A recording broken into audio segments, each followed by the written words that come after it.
human body, we get an opportunity with our developed intelligence, not only with a developed intelligence, but with an intelligence that can be extended to an unlimited extent, so that we can recognize the spiritual identity of ourselves, the spiritual relationship with the Father, and thus go back to our spiritual situation. And that's the purpose of human life. Thank you. Thank you, Swami. I think that point is so beautiful, isn't it? Where Swamiji is explaining, this is, forgive me for misinterpreting him if I do so, Swamiji is explaining that God, who we aspire to perceive, to relate with, resides in all of our hearts. It's within us, and He's close to us. And it reminds me of a saying, that because God is situated next to you in your heart, you as the soul, and God as the super soul, He's already there. And that inner voice that I hear, you hear, and our panelists hear, may be that God in our hearts. Therefore, this one great saint comes to our mind who says, therefore you should try to act in such a way that God will want to see you. And that's really the message that I've received from His Holiness. I want to thank Him for reminding me on that very beautiful point. We are about to start our Q&A, so please be ready with your questions. I want to just give literally 1 to 2 minutes to each of our panelists to ask them a very simple question and a very, very simple answer to summarize your thoughts. Money is the means. What is the goal for a doctor? What is your message to all other doctors watching you throughout the globe and possibly over here? If money is the means, what is the goal in the medical profession? I think the goal is more than just one facet. It's multifaceted. The goal would be initially considering the fulfillment of desires, the fulfillment of aspirations and dreams. Initially it'll be on a personal level, like me as a person that's practicing medicine, what joy do I benefit from the practice of medicine? Does it fulfill me? Do I get a job satisfaction? It is probably a job satisfaction like no other. So that'll be one of the facets. The other is, how does it influence my relationships with my loved ones, my family, my children, and others? The third would be, is how does it impact on me as a person, my health, my ambitions, what I'm striving for, and, the fulfillment of all those aspects. And then I would also add that how does it influence me as a social being, that a person in the community, and that definition will extend more than just other people, but the environment, the entire environment. How do I harmonize with the environment? And finally, how does the practice of my profession enhance my relationship with God? Thank you very much. Professor Swami, money is the means and not the goal for students and for teachers. What is the goal? Firstly, I think it's important for us, and let me go back. I'd like to go back to the 3 issues that Swamiji raised about answering some critical questions. Who am I? Where do I come from? What's my purpose here? If we can answer those questions, then I would say to anybody, don't forget where you came from. Because your purpose in life, and if you want to really reach out to God, I believe that if you do service,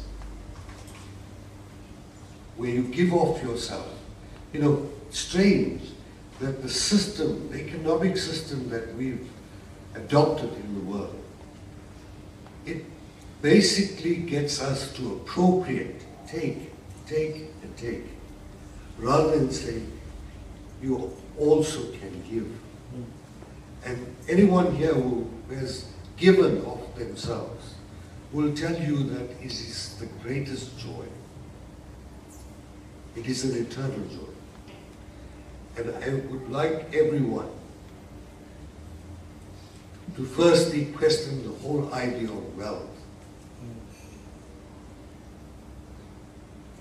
There can be wealth in knowledge. But we have chosen in this material world not to look at those things. There's wealth in integrity. But we've chosen not to look at that. We say, oh, he's such a big man. He's such an important man. Based on what values? It's largely that person is a very rich person.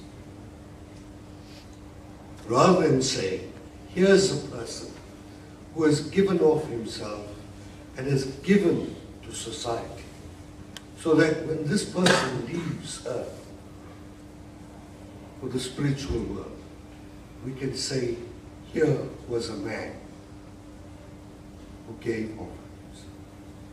Thank you, Professor Swami. It's an absolutely amazing point to get to. Just very quickly, if there were two books which have given rise to this concept, the concept of self-realization, the oldest books that have influenced so many philosophers across the world, you come to the Gita and the Vedanta. The very first words of the Vedanta is Atato, Brahma Jigyasa. Now that you are a human, ask the question, who am I? Where should I be going? And what can I do for others? And this is how this book begins. And in the Gita, I keep saying, and I'm very proud to say, one of my source texts that I've learned from so many of my seniors, the first word that Krishna says to his disciple Arjuna, Kutastva, how comes you become an Arya? How comes you've fallen underneath this illusion? Question your existence. Question the impermanence of your body and the eternality of the spirit self. Then begin your inquiry for the truth. And therefore hearing this from you is so refreshing. And I really mean to say thank you so much for that.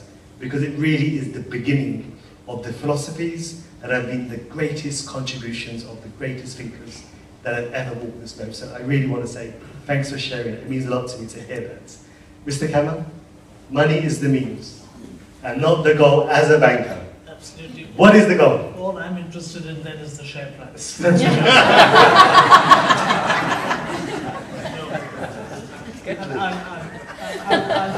I'll answer that question and give you just two examples, because you know we can say all these things, right? It's very nice, right? We've got to be able to say that there are people who do these things. For me, one of the people who has been for me one of the greatest examples, right, is a gentleman called Jamshedji Tata.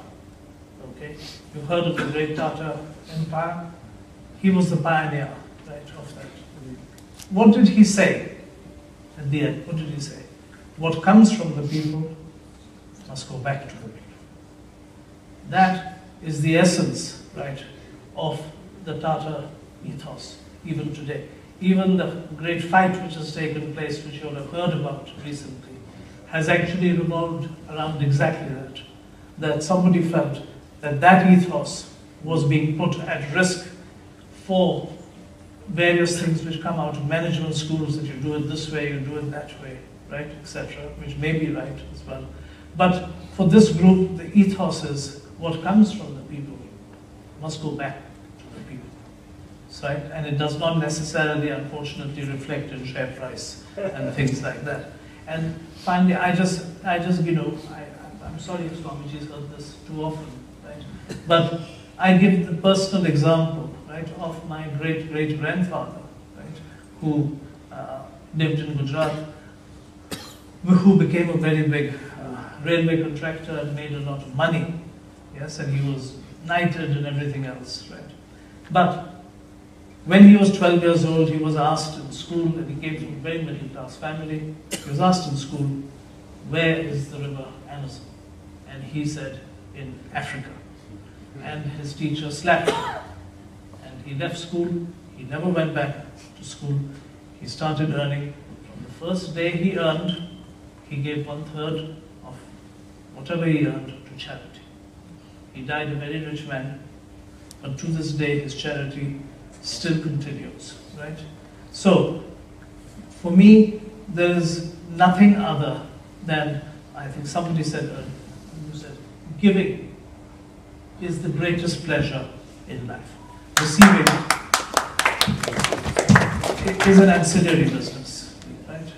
And that's what gives me the greatest pleasure in my life. And you know, these are two people who I look at as very personal, you know, examples and are heroes of mine. I must say, since I'm over here, my other hero is Nelson Mandela.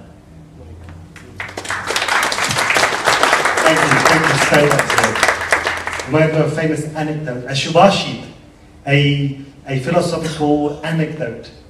Dana dharma tatha sukham. Sanskrit literature say, from giving, one becomes spiritual. And then one becomes blissful. Dana dharma tatha sukham.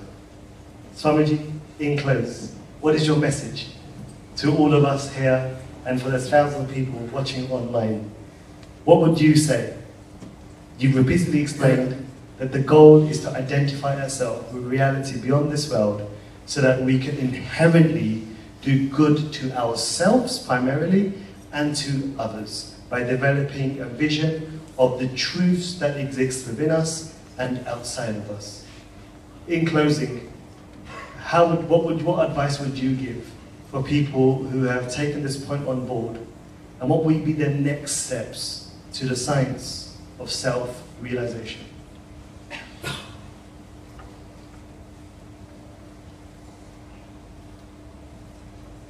Knowledge is available, and that knowledge actually leads us to the real purpose of our existence. Or the knowledge of the real purpose of our existence is of absolute necessity. This knowledge is available. The books are there, and appropriate teachers are there. So if you're really sincere about fulfilling your existence, then please find that way. Find the books that has all the information. Just the books are not enough. The books need proper teachers to explain them and enables you to apply them in your life. So they're available. Please find those books, find the teachers, and enrich yourself with this most profound wisdom that the world has. I was searching at one time. I was traveling all over India. I was in Europe before. And at some point I became interested in spiritual life. And I realized to pursue that spiritual life, I have to go back to India. I went back to India, and I was totally disappointed. When I came to India, I thought that as soon as I come back to India, I would find the teacher who would take me by my hand and lead me to the path. And eventually, when I came back to India, and I couldn't find that person whom I could have complete faith and confidence that he is the one who can guide me and to whom I could completely surrender to. And after about 1 year of search, when I became totally disillusioned, I decided that I'm not going to search for him anymore. If I do have a teacher, a spiritual guide, then let him come and pick me up. And very fortunately, that did happen. I came across a book And from the very first page of that book, I realized that this was the path that I was looking for. And then I approached that institution, and at that time I committed myself, and I arrived there in the temple in the evening, and the next morning I shaved up. And my feeling was at that time, I'll give it a try for 2 months. By that time my hair will grow, and if I don't like it, I can go back. And the 2 months will come to an end after 40 years today.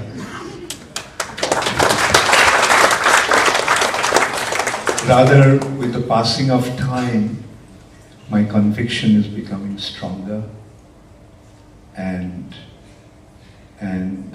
other experiences are there that makes me realize that yes, I have found the right path. And so my last message, or my earnest appeal to all of you will be that if you are searching, please let me know.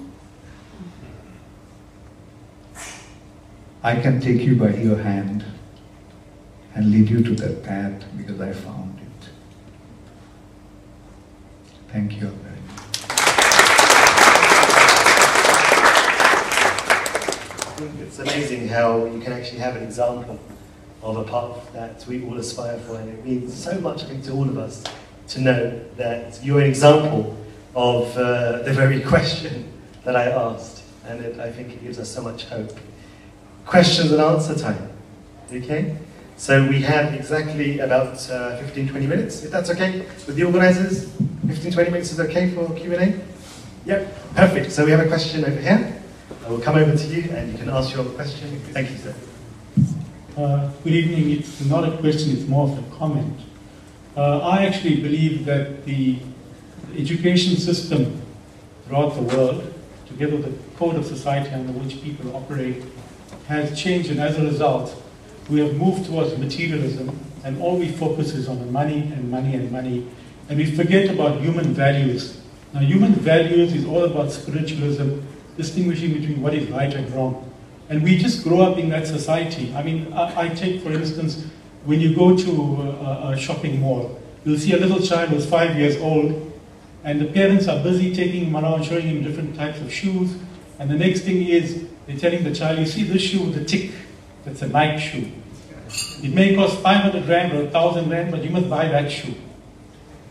So, from a very young age, you can see the child is becoming more conscious about these things, about signs and marks, and the next thing when he goes to school, he finds that in his school, the parents already asking, oh, who drives this car, and who drives a Lamborghini and a Porsche and all of that.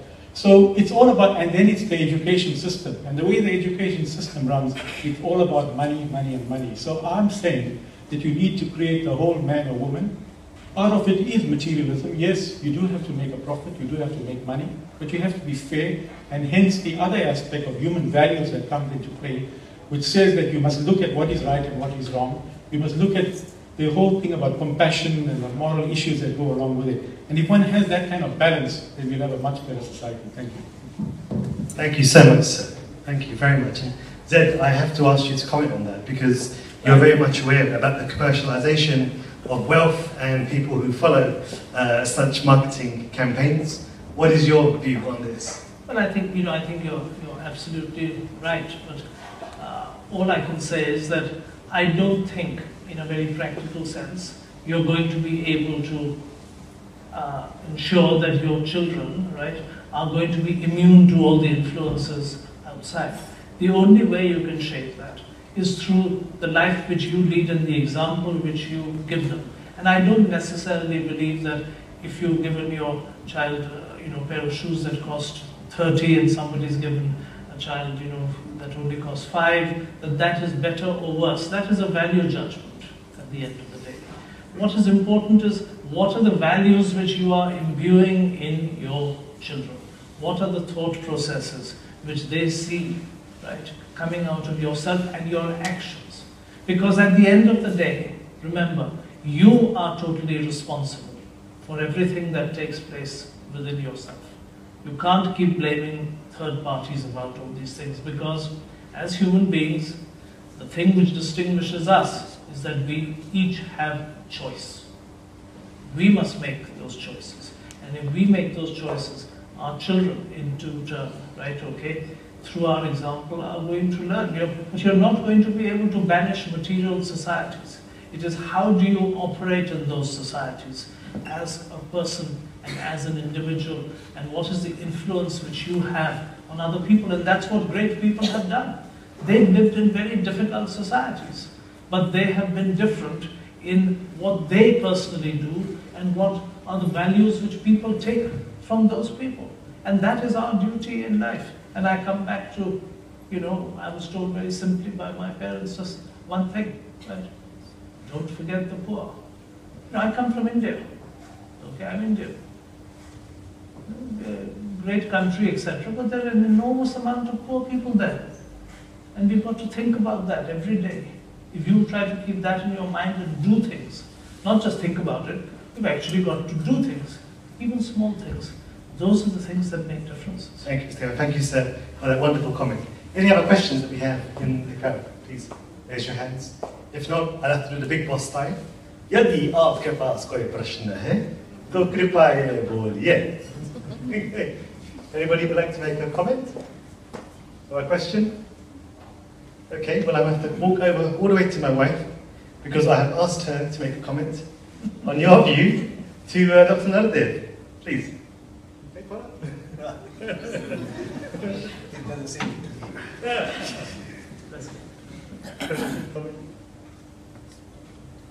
Maybe I was wondering that if a family is successful, what would be the best way to influence your children to not maybe become spoiled with that wealth? How could you teach your children the values that they can enjoy this wealth that the parents have created, but also to have the ambition to create it for themselves? Told you it would be a fantastic question. Please, Dr. Naradev. She asks me this every day. My first thought is that you be the example to your children. What you do will determine more than what you say. So that will be the first thing. So if you want them to cultivate the values that you want, then let them see it in you.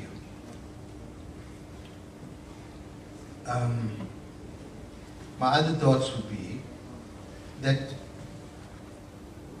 having money is not evil. Because sometimes it is portrayed that those who are wealthy are necessarily engaged in activities and that the wealth is ill-gotten, especially that come from the perspective of those who don't have it. So, if you already are wealthy and your children are growing up in that environment, is to teach them that wealth in itself doesn't determine whether you're good or bad. Because wealth takes on the persona of the person who possesses it. So good people do good things with the wealth, and bad people do bad things with the wealth. Thanks, Dr. Naradev. Any other questions? If you'd like to even a comment? I can walk all the way down to the end, and I'm going to ask you to meet me halfway. Just meet me halfway if you can. Thank you. The question right over here. Thank you. Well, it's not so much a question, a comment. Yeah. From my experience, I'm a doctor by trade, and I recall that when I first started practice, coming from a humble background, the temptation at the time of the starting of your profession is there to cheat and not to make your money, to get ahead. But I think the overriding factor at that point is for you to have a reality check at that point and put everything in your life into perspective, that I will not cheat and I will provide a service. And from my experiences, this is what I've done. And this leads you to a better, evolving a better quality of life, and the way you evaluate your surroundings.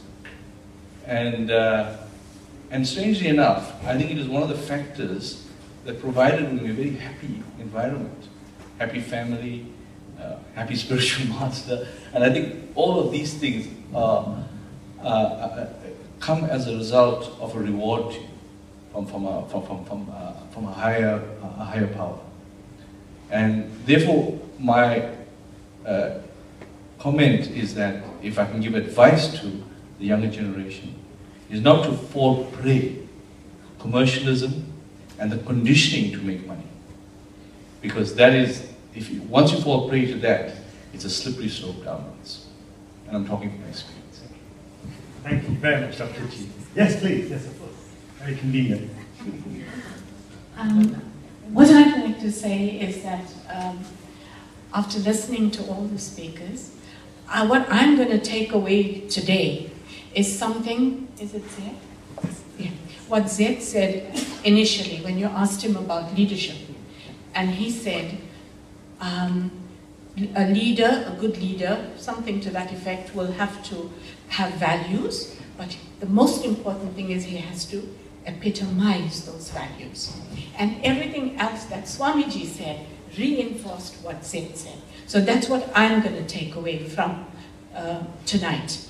About values and ethics being embedded in a curriculum, like Professor Soni said, I just think that if the teacher, the lecturer, does not really understand that in a spiritual way, as Swamiji has been relating to us, you will not be able to convey that to the students. And that is why we're still living in a competitive world. And you know, money is everything. That brings me to what Professor Garage said. He says, you know, this is what parents do, and they take children to a store, and you know, and they're shown all the things with brand names and whatever. I was at a conference not long ago, and I asked somebody a very similar question. You know, we are trying to do so much in the cultural field to keep, you know, our culture going and to keep ourselves engaged. How do we keep our children engaged? And he very straightforward told me, you don't need to keep the children engaged. You keep yourself engaged and they'll follow. Thank you. Thank you very much for that comment. Professor Soni, would like to say something with regards to that? Can I? No, I fully agree. Thank you. Anybody else like to make a comment or a question? Don't be shy, we've only got a few minutes left. Anybody else? Please, would you just please stand? Thank you. Thank you. My comment, if money is the means, what is the goal? I don't think those two should be linked, because money gives you access to whatever you want in life, maybe the better things or certain things. So why should money be linked to a goal? I think the goal is your value systems, your ethos. And to be rich, I don't think it's about money, but to be rich is about maybe having a positive mental attitude, having sound physical health, creating harmony in human relations. Those are the things that make you rich. Money is a byproduct. If you do all the right things, maybe that's your goal, to get some money. But I don't think they should be linked. That's my comment. Thank you. Anybody from the panel would like to comment on that? Okay, so I will turn our attention to Bangladesh. We always have questions from around the world. We'll do one question. Obviously, Bangladesh is very close to many of our hearts. The question is from Malloy. What is the role of controlling our mind, mental and emotional, in sticking to the real goal? And he explains, what normally happens is the person is blown away by the temptations or glitters of this world. So the question is, what is the role of controlling our mind in sticking to the real goal? Sorry. Swamiji, that looks like your kind of question.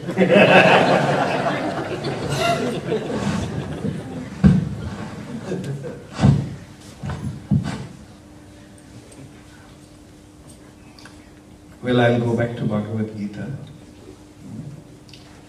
One verse saying, Dhayate Vishayan Pungsha Sangasteshu Pajayate Sangat Sanjayate Kama Kamat Lo Krodho Vijayate Krodhat Bhavati Sanmoha Sanmohat Smriti Vibhrama Smriti Bhramshat Buddhinasho Buddhinashat Pranashyati. That is, the consciousness through the senses. Okay, here, what is mind actually? Mind is the internal sense. Mind is the receiver of all 5 sense perceptions.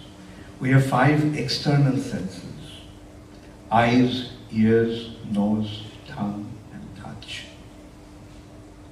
And mind is the internal sense which actually receives all these perceptions. And mind is the medium through which the consciousness is flowing. The consciousness is coming from the soul. And through the mind, the consciousness is flowing externally, through the senses to the objects of the senses.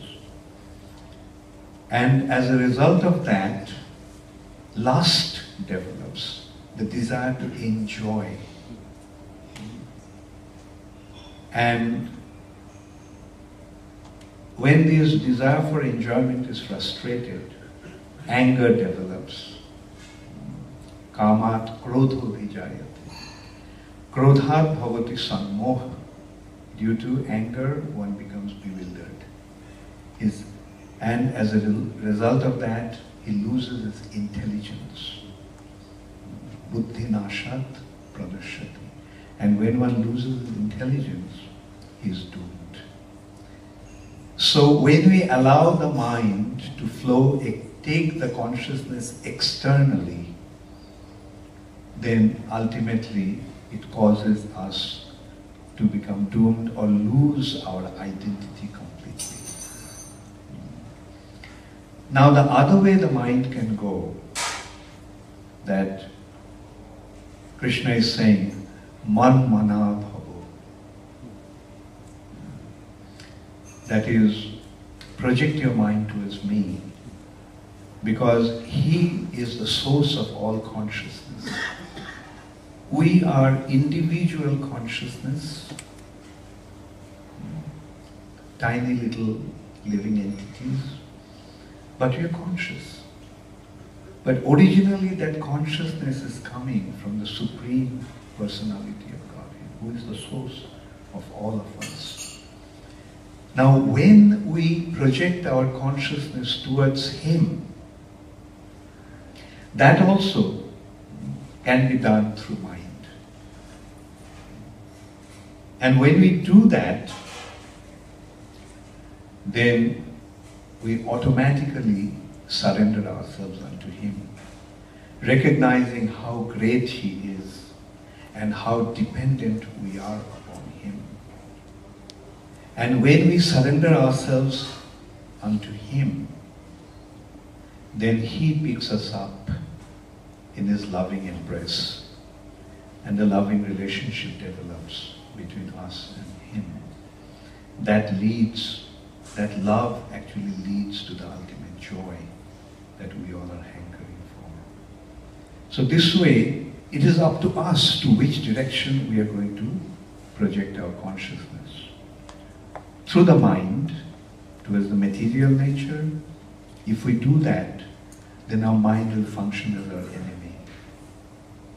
But if we utilize the mind in order to project our consciousness towards the Lord, then He will become our greatest friend and lead us to the ultimate kingdom of eternity, knowledge, and bliss. Thank you so much, Swamiji.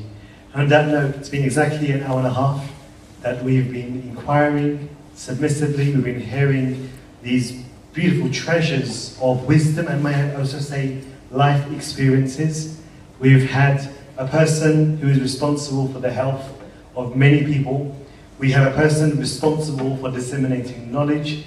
We have a person responsible for the wealth and the acquisition and the maintenance of finance globally. And we also have representation of the spiritual reality. It has been such an honor and a pleasure for me, on your behalf, to pose and inquire for our 4 panelists. I'm overwhelmed, and therefore I would like you to kindly please join me in very deeply thanking Dr. Nardev, Professor Soni, the state amongst us, if I can say, Mr. Zed Kama, and of course, His Holiness Bhakti Charu Swami.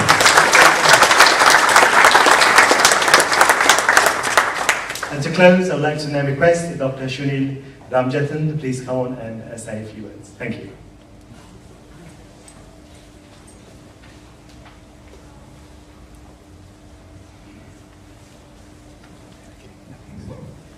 Good evening, ladies and gentlemen.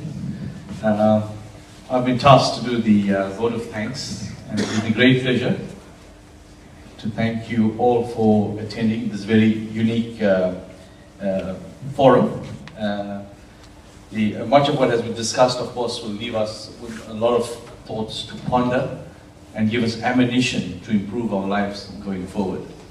So on behalf of the founder Charu of the International Society of Krishna Consciousness, His Divine Grace A.C. Bhaktivedanta Swami Prabhupada, we would like to express our gratitude to our distinguished guests for attending, taking time off your busy weekday schedules to attend this forum.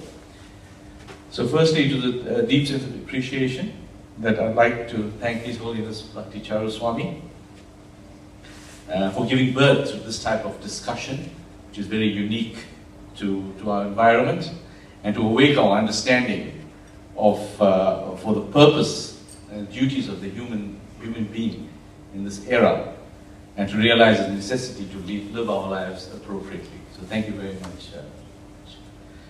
This whole concept that you witnessed this evening was the birth child of His Holiness Bhakti Charu Swami, and has been wonderfully accepted throughout the world, and we've had great success, and I'm sure Radha Rahman here will testify to that.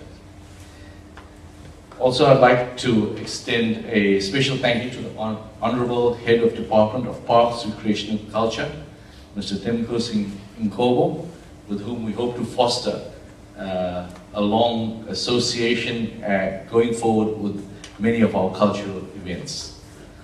And to all our special guests, we hold you in the greatest esteem. I would like to acknowledge the time and effort that was put in by our panelists, the moderator, with whom this would not have been a success. So Mr. Zed Kama and Surinder Shandeya, I know him as Radha Rahman Prabhu. We have come from far and wide. Earlier when I was speaking to Radha Rahman, he said that people had warned him not to come to Africa, South Africa in particular. But I think he's changed his mind now. So thank you very much. We really appreciate you for taking this risk. Professor Dhiru Soni, we really appreciate your input today, and apologize for giving you such short notice, but you've done extremely well. Dr. Nardev Jagmohan, who's been a very close friend of mine for many years, and thank you for accepting this invitation to participate. Really appreciate it. And so to the service providers, a sincere thank you to Corey and the team from Coastlands for accommodating us so well and helping to make this a success. The sound and recording was expertly handled by Wesley and the Gearhouse team. Thank you very much. And I'd like to extend my gratitude to Prem Vikash for so meticulously arranging this event to be live streamed throughout the world. The advertising, printing and design for all the marketing material was choreographed by Randir from Pandey Print. Thank you, Randir. We can always rely on you. Thank you. And thank you to all the service providers for the enormous cooperation in organizing this event. Without your assistance, we couldn't make this possible. To all my friends, thank you very much for helping put this together, and especially to Himanga, sitting there quietly in the corner. Thank you for all the logistic arrangements. He's been our strength for this meeting. Thank you, Himanga. And I'd like to place on record my hearty thanks to all persons that I may have inadvertently not thanked and mentioned here. And I cannot thank you all enough for attending and being part of this interactive forum. And it's been a pleasure to host you. So we've come to the end. If you would wish to ask in an informal fashion questions to the members of the panel, you're welcome to. And thank you very much, and a safe trip home.